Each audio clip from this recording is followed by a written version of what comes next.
Welcome back on the AM Show. Time now for the news review. Don't forget, the AM Show is proudly sponsored by Waylead Properties. They lead the way, of course. Are you thinking of a rewarding investment you can engage in? Well, Waylead Company Limited is your preferred choice for such an investment. Waylead Company Limited is a real estate company with several developments to its credit right here in Accra. We're inviting you. Invest in our new development, Willow Lane, where elegance meets tranquility in the heart of Accra. We're providing quality housing at an affordable cost and also with a flexible payment option. At Waylead Properties, we provide you with 24-hour security, reliable power supply, and other social amenities to make your stay memorable. And that is good enough reason for you to pick up your phone right now and note down these numbers to give Waylead Properties a call. 0240 111 119 or 0504 499 999. You can also visit www.waylead.org. And joining us for the news review, or should I say joining me in the studio, she's a former legal advisor to President John Kufuor, but her mainstay, she's a lawyer and entrepreneur, and in fact, philanthropist as well, a woman of many things. Vicky Bright joins me in the studio. Shortly, I'll also introduce to you Andrew's Appiah Danquah. He's spokesperson, one of the spokespersons for the Movement for Change. But Vicky, good morning. Morning, Benjamin. Looking lovely as always. Thank you. Thank you very much. It's good to have you join the conversation this morning. As you know, I'm going to run by you your thoughts for the day. Today, there are quite a number of things in the papers, but also that demonstration.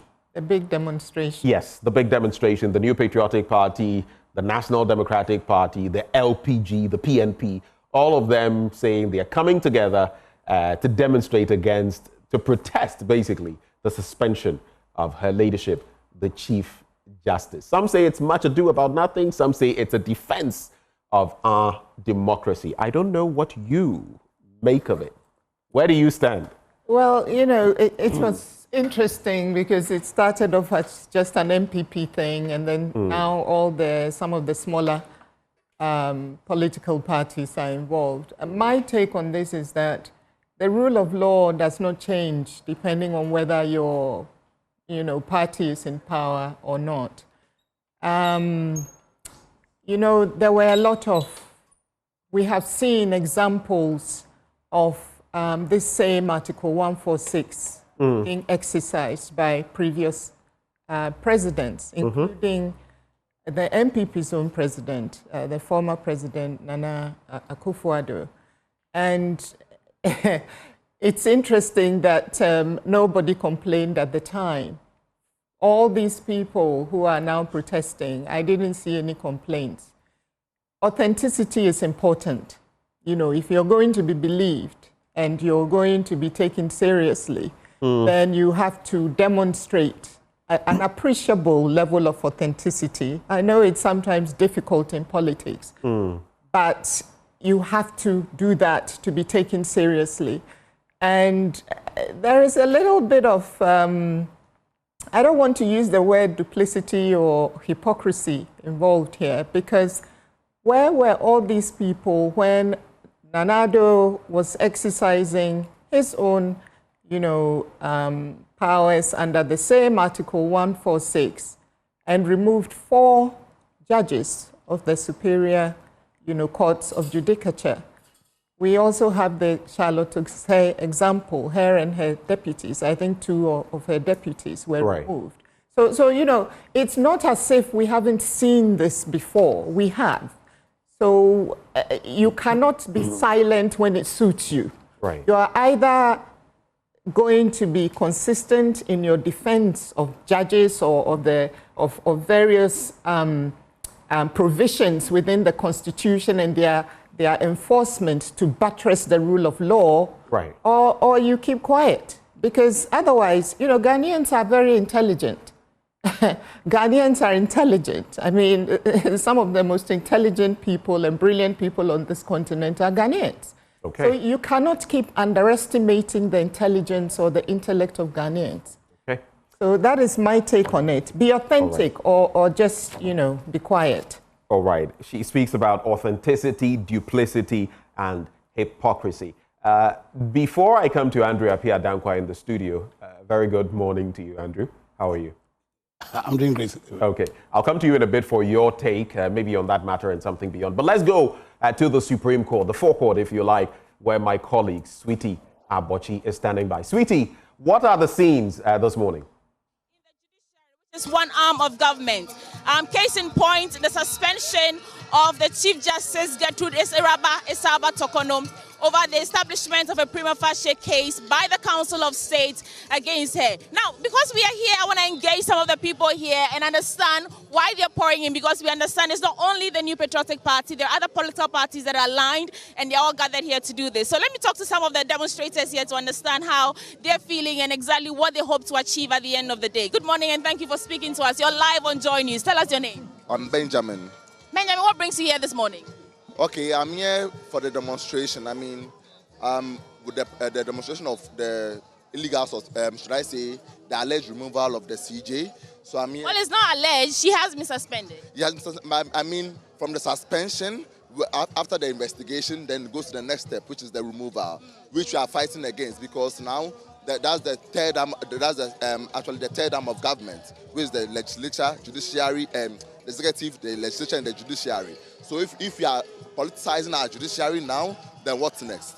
But the fact that you say if you're politicizing our judiciary means that you know for a fact that they are politicizing the judiciary. But it's the Council of States that established a prima facie case against the Council of States. But I mean, to lead up to the Council of States suspension of the prima facie case, you could see that everything surrounding this current Chief Justice since the NDC was in opposition has been politics. When they go to the courts and their kids are being struck out, they say that the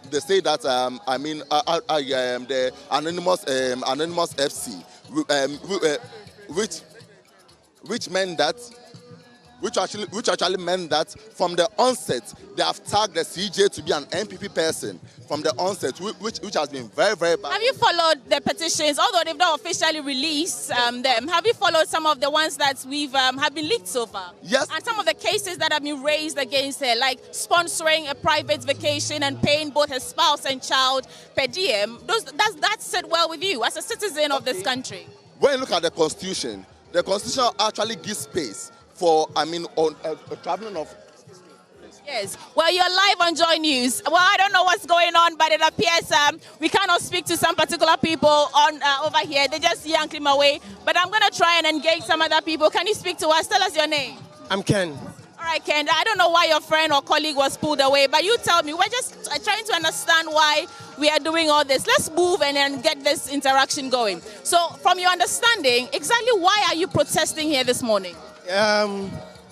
Once again, let me take this moment as an opportunity to greet the good people of Appiah Danquah constituency. You see, some of us are here this morning just to protect against the unlawful dismissal of the Chief Justice. You know, as we speak now... Because we are on national television, let's use the right terminology. When you say unlawful dismissal, she has not been dismissed unlawfully. She's only been suspended. Suspended, but now you see, the question is, will she come back to work again? No. Because as we speak now, she has been replaced. You see? Yeah. So... Well, he's acting. Acting? Which means... Well, hold on. We've just been told that Appiah Markin, the minority leader, has just joined us here. And we'll try and get up close with him to understand. But for now, we know that Appiah Markin has just joined us. Okay, and he's about to give us a speech. I think he's the very first bigwig or leader of the New Patriotic Party who's arrived here since the crowd started gathering here around 5 a.m. And they are all clad in red and black. And they say that it is a political interference in our democracy, in the third arm of government, which is the judiciary. And although the Chief Justice has been suspended, they are protesting the removal because they believe that the suspension is only one step towards the ultimate goal. So the penultimate step, which is to actually remove the Chief Justice from office. I'm trying to get up close with Appiah Markin now and understand what he's doing here. Good morning, sir. You're live on Joy News. How are you feeling this morning?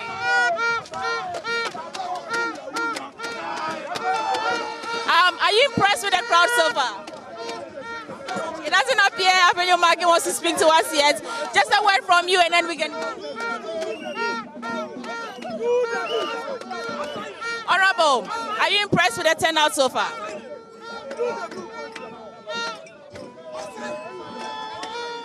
Honorable, what do you hope to achieve at the end of today?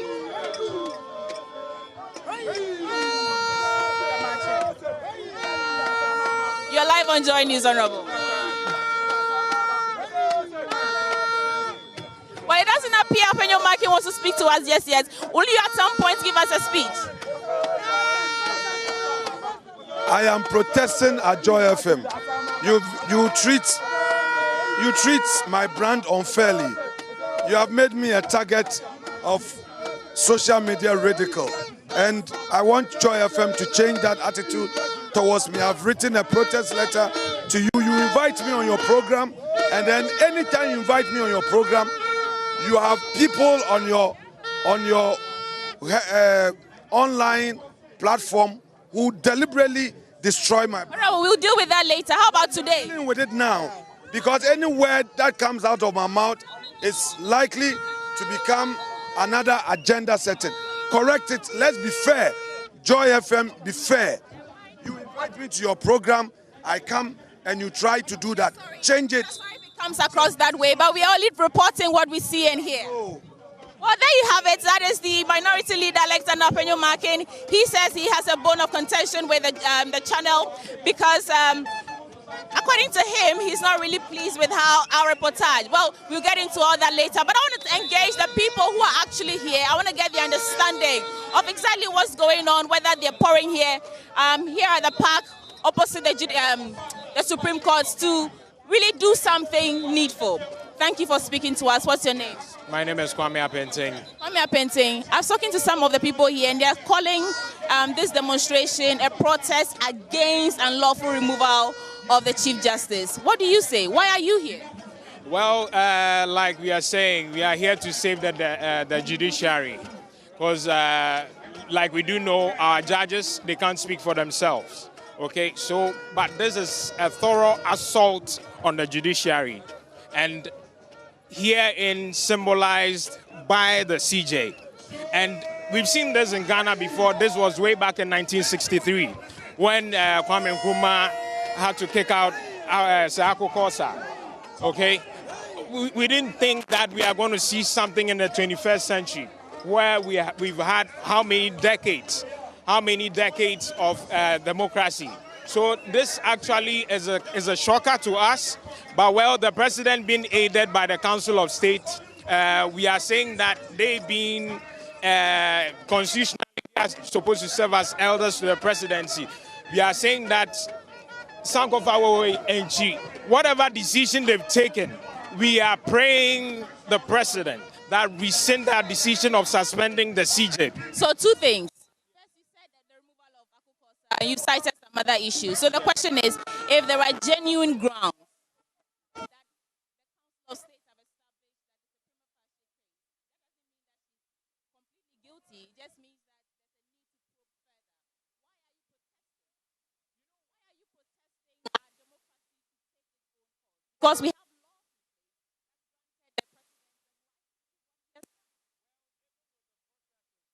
there are certain things we can say that are questionable. Okay, there are certain things with the processes that are questionable that we are even saying that and has even been contested in court.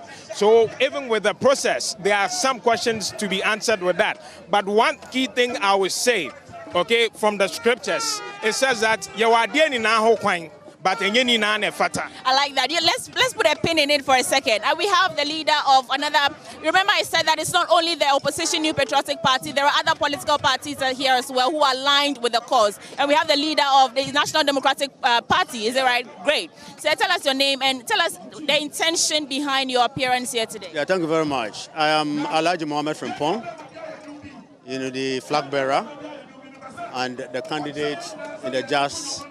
2024 election. Well, we are here as a National Democratic Party to safeguard our democracy, and more importantly, also to express our views as how best the government of the day at least can govern this country for the ultimate well-being of Ghanaians. Let me take you back. When you say safeguard our democracy, exactly what makes you believe that our democracy is at risk? For which reason you needed safeguarding? You know, the NDC won massively, and that could be a trigger for them to think that, you know, they could do anything they want beyond the scope of the 1992 Constitution. And that's what we are cautioning them against. You see, the events that began since assumption of the reins of government, you know, is not comfortable. At least you've seen the earlier rates, you know, when there should be due process in even when you accuse somebody of wrongdoing. You know, this, you know, was not done. And that is quite dangerous.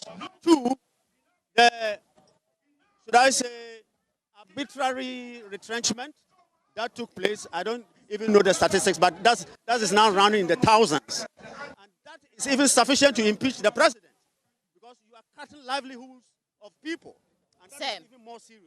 You talk about safeguarding democracy, but it is the Constitution that gave him the right to do everything that he has done. In fact, where in the process, of course, there's an ongoing argument about whether the discretionary powers that the Constitution grants the president should be regulated.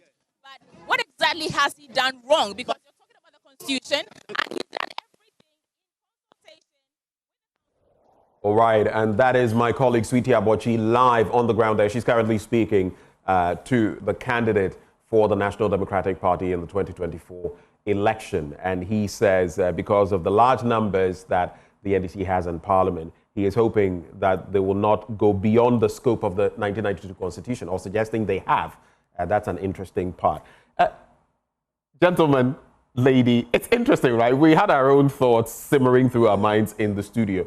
I'll just say this before I come to you. When Minority Leader Alexander Afenyo-Markin said, you know, Joy FM had not been fair to him. Just to play with, this is Joy News, by the way. Joy FM is on the other end. They are doing their thing. We've not had an interaction with you. I feel it was a lost opportunity to talk about the demonstration. But let me come to you, Andrews Appiah Danquah. What do you make of the demonstration? Sitting here, I listened to some of those, not the Afenyo-Markins and the rest, speak. And I was asking myself, do some of them understand why they're even there? Your take. So let me take this opportunity to wish your lovely viewers a good morning. Wish my esteemed co-panelists a good morning. I consider it a privilege to share a platform with yourself. Good morning to you, Benjamin. It's been a while. Yeah, it's been a while. So about this demonstration, I think the starting point would be to say that under our constitution, they have a right to demonstrate. So yeah, clearly, as in, they have a right to demonstrate. Then the next question is, what are they demonstrating about, or what are they using this opportunity to demonstrate? I think it is very important for us to understand that, contrary to what they are saying, that the processes, as in that's happening at Article 146, constitutes an attack on the judiciary.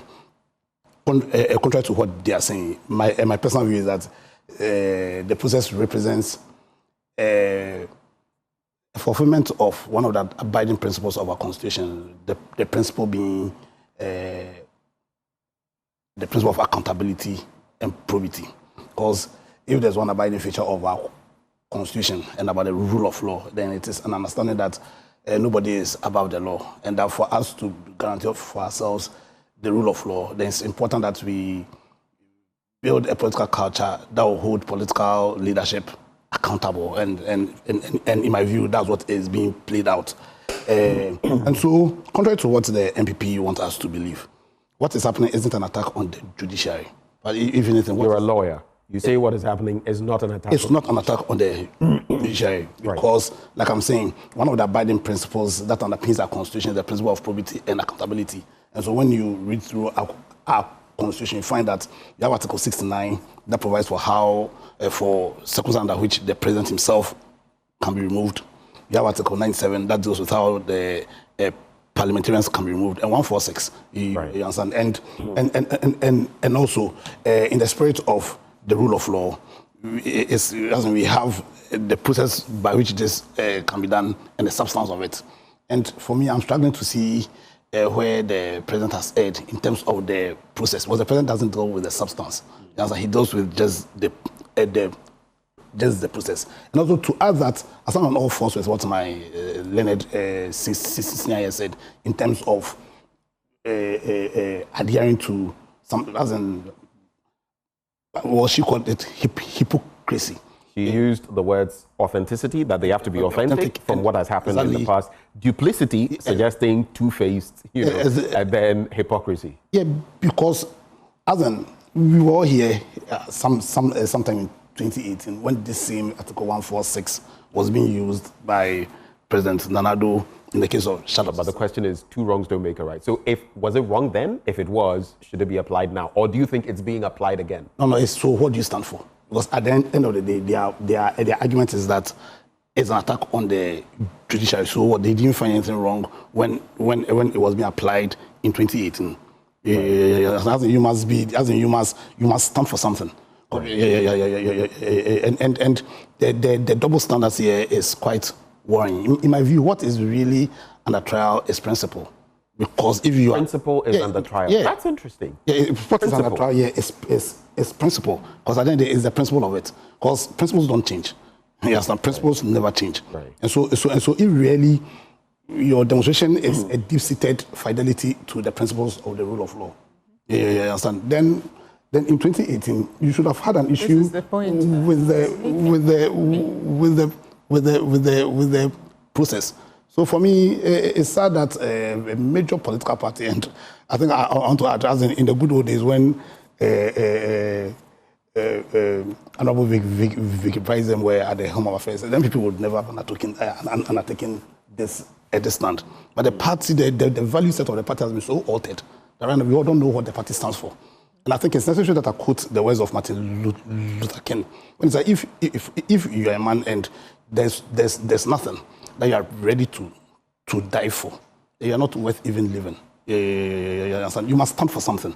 And you must stand for something or fall for anything. Yeah, you must stand for something, because political parties are built on principles and values, and the NPP as it was stands down, and the position they've taken, the fact that they want to demonstrate for what, you understand? For me, exposes the party for what it has become now. A party that does not stand for anything, a party that does not have the national interest at heart, a party that does not respect or is faithful to the principles of the rule of law, a party that has become very parochial in nature. Because I can tell you that the reasons why they are undertaking this demonstration is not because they love the rule of law. It's not because they care about the country. It's not even because they care about the judiciary. But it's just, for them, it's just an opportunity to advance the individual cause of the party and the individual causes of the people leading this demonstration. Do you know what you're saying? You're saying that these people are engaging in their own vested interest or looking out for their own vested interest against the national interest. They say they are looking out for the rule of law to ensure that we don't set precedents, we don't sow the seed of discord for the future. And you've been a member of the NPP. You're now with the movement for change. Is that not it? In fact, and you're saying you are lampooning your former party like this. But what I've said this, I'll say soon. I've not departed from the principles. You see, the name NPP is just a name. But it's supposed to stand or to represent a certain idea, certain principle. You understand? And I'm saying I've not departed from those ideas. They have departed from that idea. And everything that's happening. And you see, I can go back how they handled the MP's issue the last years, and the way they also flip-flopped again, how they flip-flopped on so many issues, and how they are flip-flopping now. They declare lack of respect for principle. You understand? Convinces me that the reason why they are undertaking this demonstration is not because of any respect, any fidelity to the principles and values of the rule of law. It's not because of a deep-seated conviction for the values of liberal democracy. Right. These are individuals who see an opportunity to advance their individual political agenda. You understand? And so there will be, because really, like I'm saying, if you read our constitution in whole, one of the fundamental abiding principles of our constitution is the principle of probity and accountability. Right. So I demonstrate, and so if based on those principles and based on the clear terms of the constitution, the fact that the constitution represents the entire value set of the people of this country, and you want to demonstrate where there's an express express fulfillment of that principle, right, then really what are you demonstrating? Okay, so I'll come to you shortly. I'll give you an opportunity to also espouse your thoughts. I just want you to also ruminate on Dr. Arthur Kennedy. You know, yesterday he put out a statement, and of course he himself, a stalwart, I believe a founding member as well of the NPP, or at least a stalwart of the party. I think it's Nyaho Nyaho who is a founding member. He titles his piece "Judicial Independence and Accountability." I'll just pick a few lines. He says, first, the president has nominated 7 new justices to the Supreme Court while the CJ is facing proceedings for a removal. Unfortunately, the reaction to these two issues have been partisanized, as he says, and conflated, put together. Then he also says, the president, who campaigned rightly against the NPP's NADA-led attempts to pack the court and politicize it, is doing the same thing. That's what he is saying. Regardless of the quality of the nominees involved, this initiative by the president will be damaging to the reputation of the court. Then he goes on to say that shame on both sides. He's asking. But then he says, this is an eye for an eye politics. But then he goes on to say, the Chief Justice's removal process, which is the center of what is happening today, the Chief Justice's removal process must be allowed to work. It is legitimate. The Constitution is being followed, and I am satisfied that the President has acted appropriately. The CJ, in her responses, has admitted to conduct that are unbecoming of a Chief Justice, and there must be accountability. The Chief Custodian of our laws cannot abuse them and beg for forgiveness. What do you think? Yes. So he looks at it from the standpoint of tit-for-tat politics. He thinks it's still continuing, but he also says, according to the process, he sees nothing wrong. What do you think? Yeah, and I agree with that. That's my starting point. Because it is a process. It is a process that's enshrined in the Constitution. The President swore an oath of allegiance to the Constitution of the Republic. And if you look, it's a procedural thing. And when you look at the way the article operates and the way we have seen it operate in the past, the President is mandated to take certain steps once he receives the petition, and that is what he has done. I haven't seen anyone actually attack the procedure so far. What I've seen is people conjecturing on the provenance of the petitions, etc., etc. But I mean, you know, in some of the instances, people are complaining about their own personal experiences, you know, so how can you say that was made up by the president or NDC or anybody else? You know, so we need to be careful. And let's not forget, actually, that the same President Mahama actually sacked his own appointees or NDC appointees pursuant to the same provision. I mean, the process that started and with Loretta Lamte, for example, it ended up in her actual dismissal, you know, and we had the Charlotte Osei example as well. So one needs to be a bit cautious when attacking some of our constitutional provisions and how they operate within our democratic context. It doesn't mean to say that the Constitution is infallible, and in fact, there's a Constitutional Review Commission or committee going on, you know, looking at things that have to be changed, because there are things that have to be changed, including even clarity on how this same Article 146 is supposed to operate, or the most effective way of making it operate in a way that stops all these kinds of conjecturing and et cetera, et cetera. So one needs to be cautious here. It is self-serving, as I said before, and so NPP just need to take a step back, because to be honest, they've got far more, you know, like they've got real things to worry about. Yeah. They have to fix their party. And if they are serious about winning the next election. Saying the NPP has to fix the party. I mean, it's interesting because we've had fix the country, fix yourself, and now you're saying fix the party. Fix the party. You know, they have to fix the party. And that is, if I were them, that's where my focus would be. Because without that, that's the foundation of winning an election. And if you don't fix your party, how are you going to win the next election, if that is your ambition, unless they plan on being in opposition for a long time?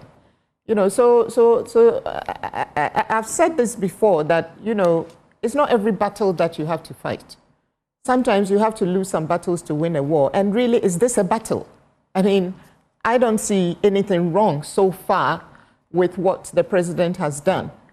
If we get to a point where he does something wrong, then we'll all see that he has done something wrong. But so far, I mean, really, what is all this about? It's much ado about nothing. As far as because the CJ has been suspended because they believe the Council of State, 31 or 30, whatever, out of only one person abstained, from my understanding, believe that there is a prima facie case to be answered. And we don't have any threshold for what that means. Therefore, we have to trust the judgment of those sitting on the Council of State when exercising their mandate under this constitutional provision. Right. And when you look at some of the things, if they are true, you know, if indeed, if I just take one example, she used, you know, her official entitlement for private gain. Isn't that what Loretta Lante was supposed to have done? Right. Using her own official entitlement, because she was entitled to it, to refurbish her home, I believe. I can't remember the details, but, you know, so is that not the same thing? So what is all this? Where were they? I mean, you know, so we just need to be careful. Because if you have sacked a public official for doing exactly the same thing, why is it that when the Council of State deliberates and says that, well, look, hang on a minute, let's all pause, there's a prima facie case to be answered, you have a problem with it? Okay. All right. So those are some interesting thoughts coming through. The interesting bit for me is that these two have been at some point, should I say members or supporters of the NPP, which the look you gave me when I said that, why are you more? You know more. You gave me a side-eye, bombastic one. No, a very friendly. All right. But of course, we must also stipulate clearly that this demonstration is grounded in law. Yeah. The processes have been followed. And of course, as Ghanaian citizens, they have every right to demonstrate. And we'll bring you every bit of that demonstration as well in the course of the day. Let's start with the newspapers. I'll start with your paper, Vicky Bright. Okay, I have the Ghanaian Publisher. We have an article by Professor Yanka, JM, touching on the anointed. Abronyi charges on Kennedy Japan, you are selfish and greedy. And then we have the A+ making a dramatic U-turn in AG corruption allegations. What else do we have here? Something about, okay, Fitch, you know, the ratings agency Fitch retains 2025 growth rate projections for Ghana at 4.2%. Right. And then Cocoa Board taking steps to protect cocoa trees against illegal mining, to protect our cocoa production, basically. So any of the stories you'd like to get into? Yes, I think the Cocoa Board story is interesting. Just to give you some context, Ghana Cocoa Board is taking steps to engage the AG's department as part of its effort to amend existing laws to protect our cocoa trees from destruction. They want to strengthen the punishment for perpetrators because at the moment, you know, the punishment is not acting as a deterrent. And I think that's something that needs to be done because, you know, we have an enviable position together with Ivory Coast of producing, I think, 2/3 or almost 2/3 of the world's cocoa. And our part of that statistic is changing. You know, our cocoa production levels are dwindling as a result of galamsey. And so I think that something needs to be done, and I'm very happy that Cocoa Board has taken this initiative to do that, because, you know, this approach to tackle galamsey it should be multifaceted, and I believe this is one significant part of it, and I will urge the Attorney General to actually prioritize these laws, because, you know, it just cannot continue as it is.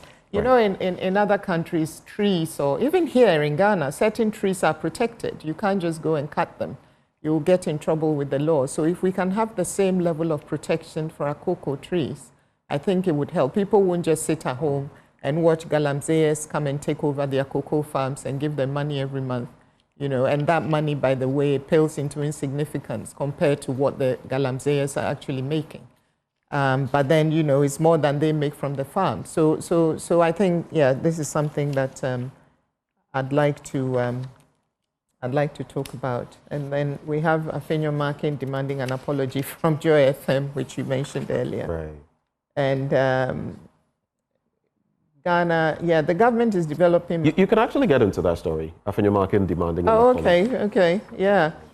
So, actually give us the details. Okay, Minority Leader Appiah Danquah has protested what he describes as a gross misrepresentation of comments he made during a recent interview on Joy FM Super Morning Show.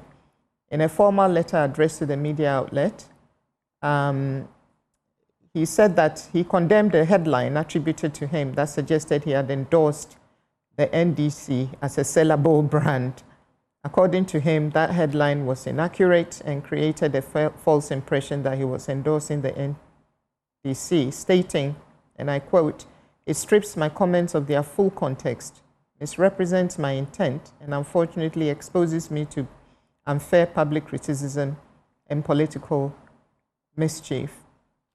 Now, I'm not too sure exactly what he said on Joy FM. Joy FM apparently is yet to publicly respond to the demands.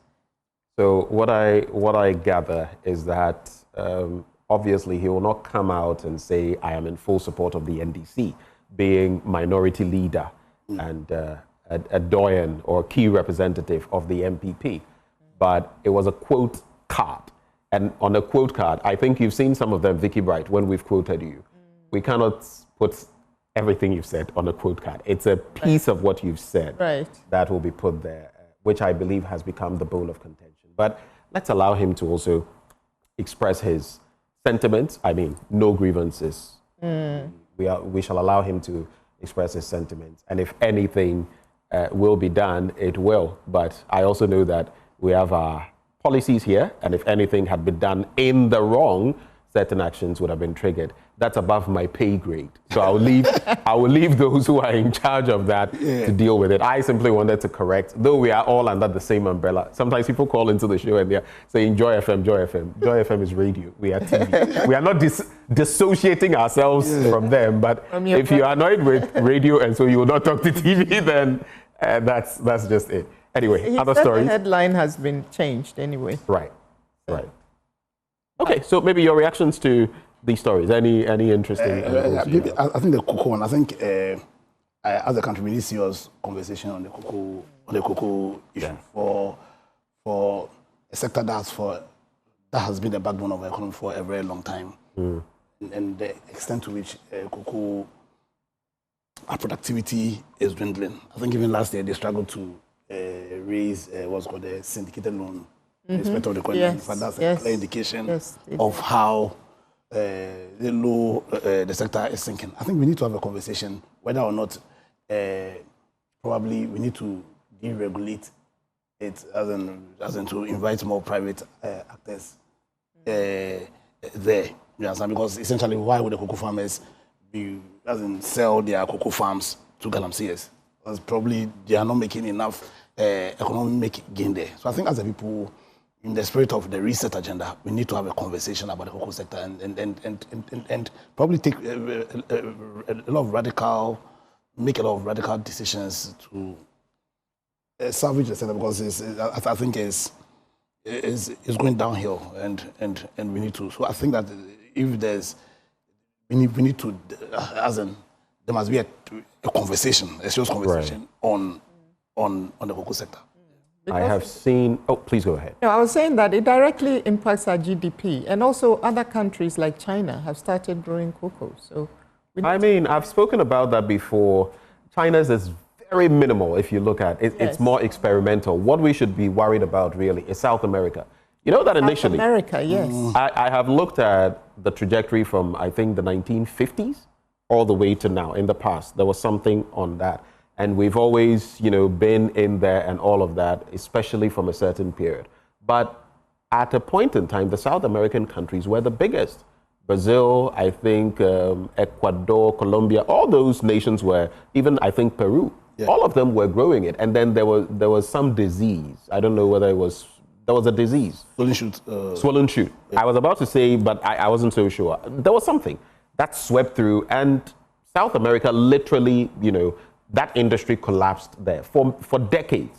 Yeah. But they started some resuscitation, and in the last maybe 5 years, they've been upping their numbers. Yes. Yeah. The thing is, if looking at their tropical climate and everything, which is perfect for cocoa, if they get their act together and if the trajectory keeps on going, we are in big trouble. Absolutely. Because very soon we could lose our place, and add that to the problem of galamsey, which is already ensuring that mercury, cyanide, and other things are contaminating the quality.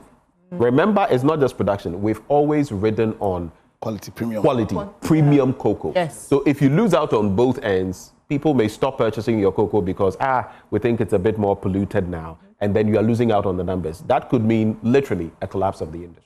Because you are producing, but you're not able to export. Exactly. So it will affect the syndication. It will then have a knock-on effect. We take too much for granted here sometimes, Yeah. Anyway, let's get into your paper, Andrews. Educhum is not serious. That's a headline.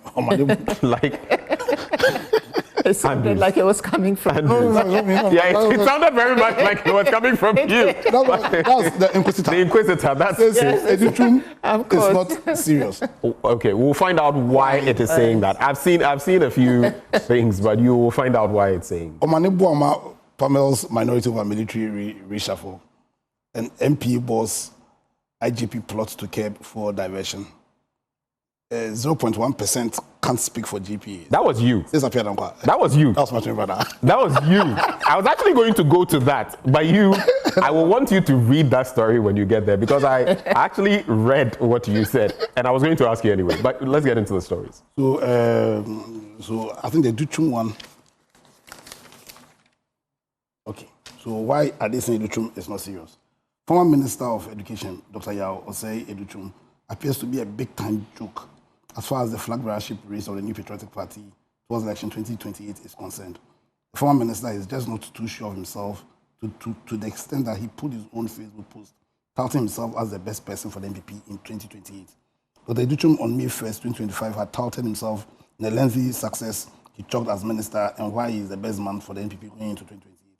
His Facebook post read, "In the silence of the noise, one man's record speaks louder than mere campaign chants. One man's impact echoes across every region. One man's vision is what Ghana needs for total transformation." The Educhum factor.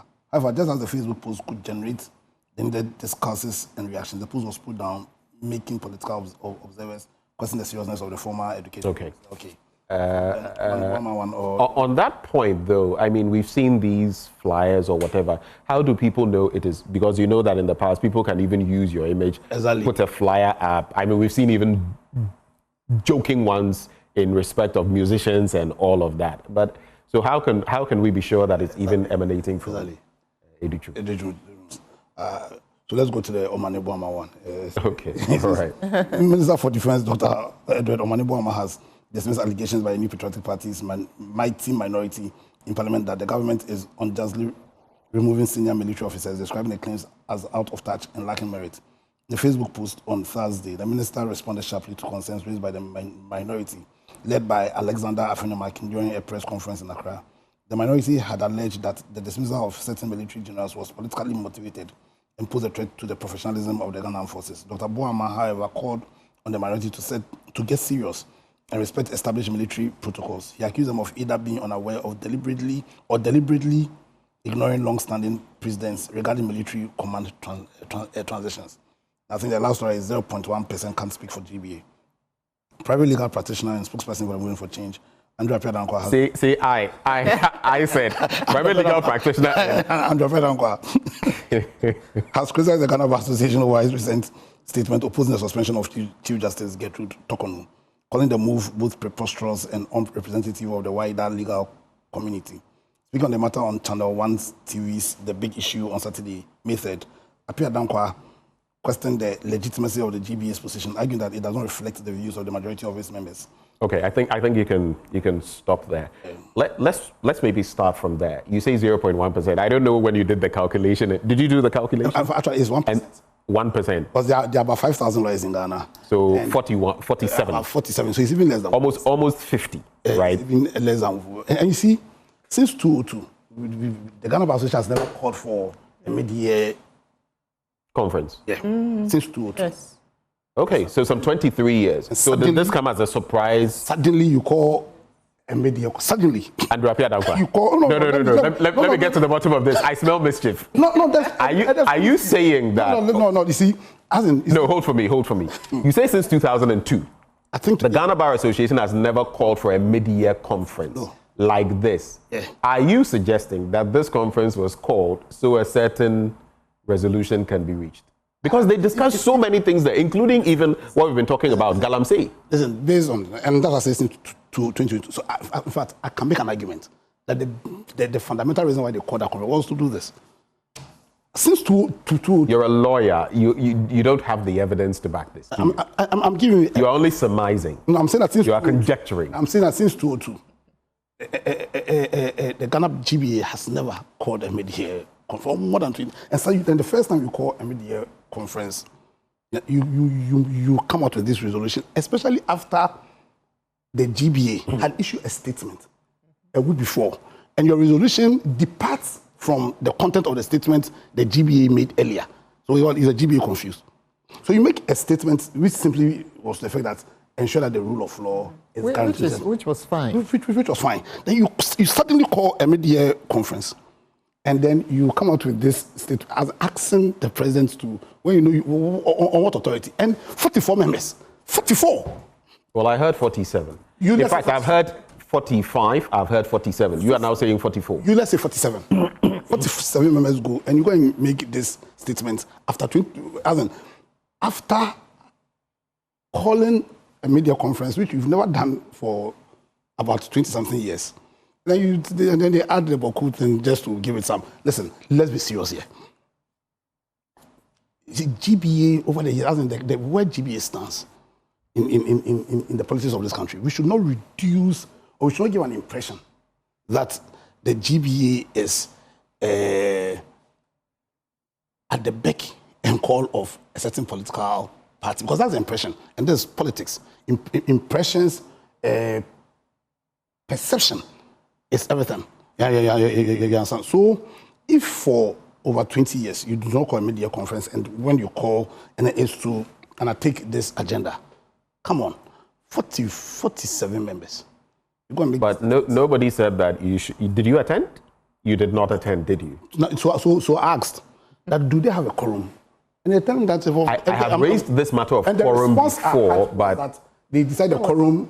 And I said, come on. It was a colleague lawyer who was telling me. The quorum was set. So I asked the quorum question on Metro TV on Saturday. And the colleague lawyer, I think he was there, was telling me that, and I stand to be correct, but he was telling me that the quorum was decided at the meeting. There are a lot of interesting angles because I hear about 200 out of the 5,000 lawyers registered. I hear about 200 registered to attend. Yeah. And I hear just about 100 did attend, and after that, 47. And after that, I think with the different sessions, by the time they were going to have the vote, over 100, I guess, showed up. And at the time they were going to have the vote, 47 were left. Would that change anything?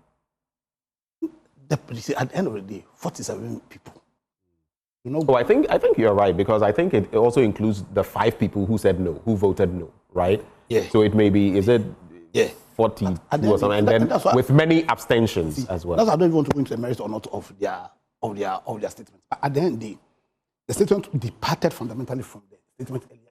Just about a week. Departed fundamentally from the earlier statement. And at the end of the day, 0.something% people do not go and take decisions for the whole. It's not even about... In other words, if you were there, would you have voted for or against the resolution? In fact, on record, I would have voted against that resolution. So I stand on all fours with the one earlier made. The one the GBA. Right. Yes. I stand on all fours. I stand on all fours with that. Come on. One, is the president using powers or is the president acting ultra-virus? Yeah, understand. But you see, without even going into the merits or not of the statement, Ben, 44 people do not take a decision for over 5,000 people. Okay, point made. I guess I should throw the same question to you. Vicky, did you attend the conference? No, I didn't. If you had attended, would you have voted for or against the resolution? Probably against. Probably against. You're not sure? No, I wouldn't have voted for it. You wouldn't have voted? I wouldn't have voted for it. I would have voted against it. I mean... But the question is why? For similar reasons that my brother Andrews gave. Because, you know, some of the things in the resolution, I mean, I think one of the things was that they said, the president's actions raises concerns over presidential overreach because the president isn't a judge or judicial officer. And circling back to what I said earlier, where were they when President Nana Addo made similar judgment calls? I mean, was there not an overreach at that time? So I don't understand what they are doing. And also, the first statement was perfect. We all agreed with that. Right. And really, given the might and weight of the GBA, that is how they should position themselves. So I like that posturing. Now, to depart against it barely a week later, with just a handful of, our colleagues, I don't understand. Why didn't they abort the meeting and now tell people that this is what we want to do, these are resolutions we want to pass, go and think about it and come back and let's vote on it. They would have got bigger numbers. All right. We'll be going shortly, but let me just give you the headlines from the Ghanaian Times newspaper. Agnes Owusu, and of course, it's also because today, mainly one of the focal areas is this CJ issue and the demonstration. But Agnes Owusu needs help to undergo brain tumor surgery. 2.4 million Ghanaians vulnerable to food insecurity, that's according to a report. And 5.8 million Ghana Cedi Tetekwashi Memorial Hospital Dialysis Center inaugurated. Let me just give you a bit. Nipa Hiamwa. So let me go to page 13 and give you a snippet of that story. Agnes Owusu needs help to undergo brain tumor surgery. 21-year-old Ms. Agnes Owusu, a budding young journalist on internship with the Ghanaian Times, is in dire need of financial support in excess of 160,000 Ghana cedis or $12,000 to enable her undergo brain tumor surgery. I'm going to put a pin in it, end it here. They give a UBA Kaneshi North Industrial Area account number 001 030 687 01511. What I'm going to do is I'll repeat this number, UBA Kaneshi North Industrial Area. If you can grab a copy of the Ghanaian Times newspaper or reach out to the Ghanaian Times, they will help you connect with Agnes Owusu. 160,000 cedis. I believe if we all did something, we'd be able to help her. A brain tumor without which she may lose her life. So please, it's a plea on her behalf. UBA Kaneshi North Industrial Area. The account number one more time. 001 030 687 01511. Let's all come together and help Agnes Owusu. I am pleading with you on her behalf. They don't have a Momo number? A Momo number. I think it can be arranged. We can reach out to the Ghanaian Times so that all of us can contribute accordingly. Are you pledging, hopefully, something? Not pledging on air, but hopefully you'll contribute something, right? Yes. Okay. Like to do. I think I'll do same. Yes. So let's all come together and do that. I'd like to celebrate David Vo, a.k.a. Shito. David Vo, a.k.a. Shito. And this is from me, it's from Awojifa, it's from Babia, it's from the entire family. We wish you the very best. Also celebrating a belated blessing to Irama. I sent her a message yesterday that she's that Wonder Woman who makes things happen. She's in the background and we feed off the good things she does. So Irama, belated happy birthday to you. And finally, Danicia Poma Ajay. We have to celebrate our team members. The celebration. Danicia Poma Ajay. Fantastic. She causes a lot of positive chaos in the background, but because of her, everything goes seamlessly. Poma, happy birthday to you. Well,